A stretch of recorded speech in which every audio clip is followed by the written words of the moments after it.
विधानसभा 125 परवाच निवडणूक प्रक्रिया पूर्ण झाली.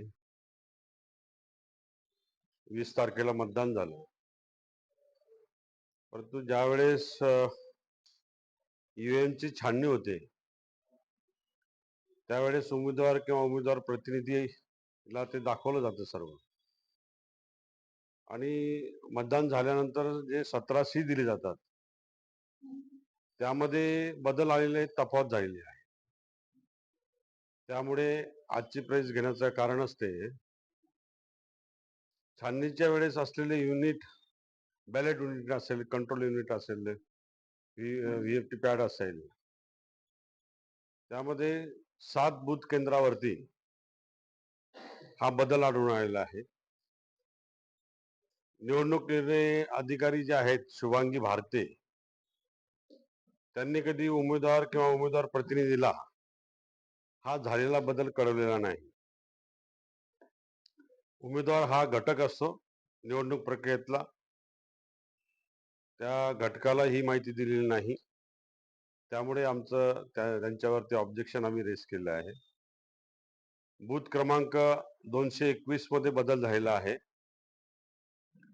त्यामध्ये बॅलेट युनिट असेल, बॅलेट कंट्रोल युनिट असेल आणि व्हीएफटी पॅड असेल, हे तिघ युनिट बदल केले आहे बूथ नंबर 221 ला.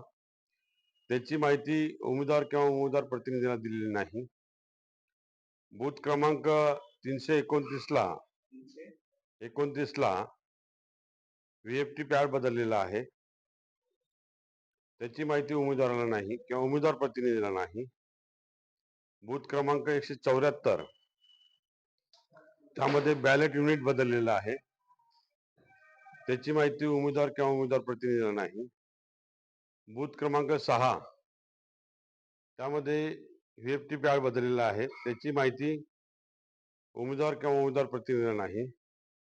बूथ क्रमांक 191 त्यामध्ये बॅलेट युनिट बदललेलं आहे.